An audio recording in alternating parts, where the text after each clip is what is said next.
My name is Megan Yarnell, and first and foremost, I would like to get it out of the way that this is not a bit.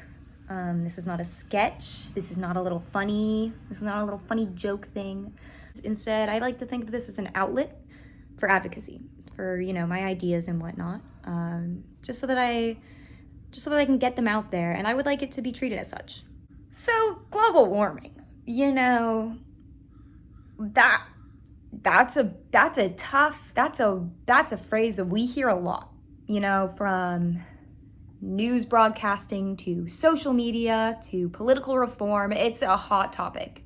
The overall temperature of the Earth has increased by 1 degree Celsius. Now, 1 degree Celsius may seem like a lot based on, melting of the glaciers, extinction of species, huge natural disasters that would not have otherwise occurred. But I'll tell you one thing. A 1 degree Celsius increase isn't enough to bake my turkey. Let's raise the stakes, people. Now, I know what you're saying. What? How could we do that? That's a bad thing that we don't want. And I understand.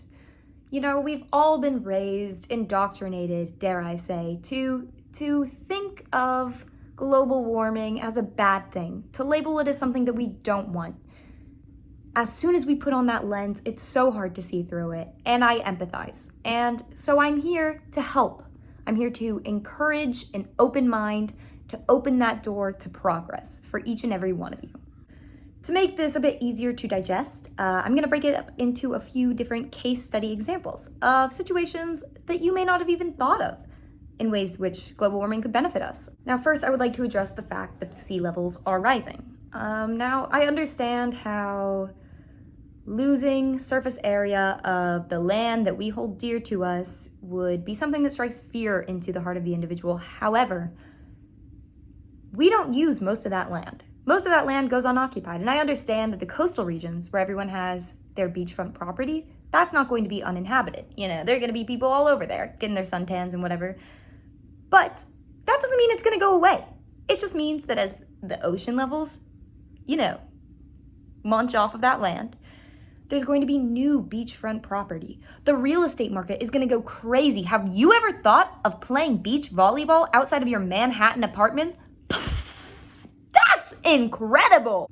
Oh, and what about the areas of land that are near sea level? We're in Louisiana.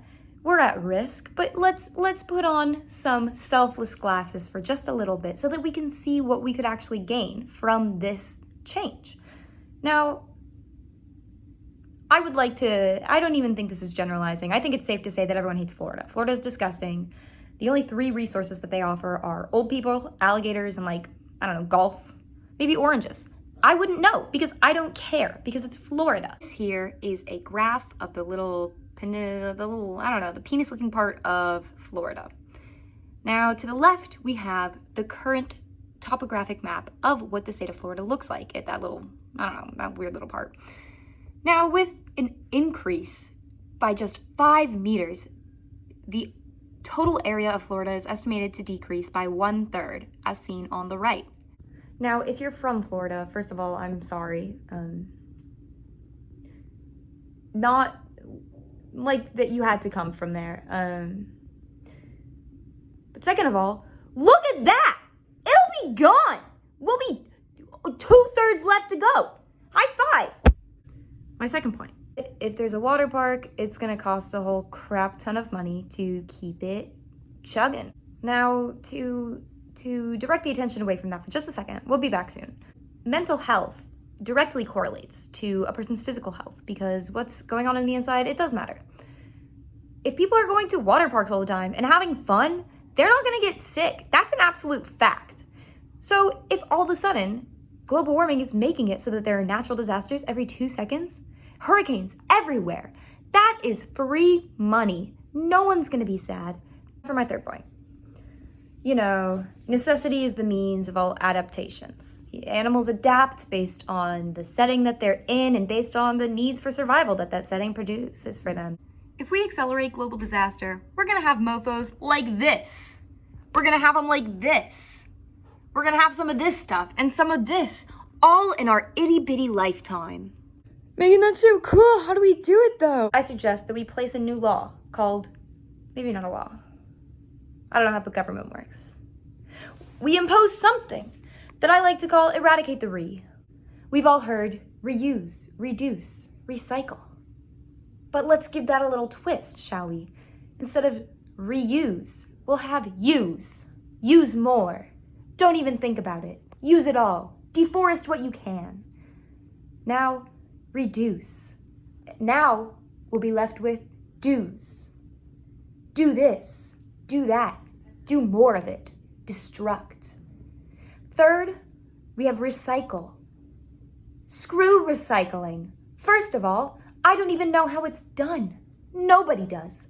So instead, we will cycle. We'll cycle through every single resource we have as quickly as we can. But we can't just have an idea with nothing to back it up, or else we won't have change. So with eradicate the re, we will have to cause reform. The only re that we allow, in which we'll get rid of the HOV lane. No more. Toilet paper? Let's have a minimum of, 8 ply. That'll do the trick. Little things like this and different lifestyle changes can be done by the individual, so it's each of our own responsibilities to partake in the devastation of the earth and the reinstation of good times.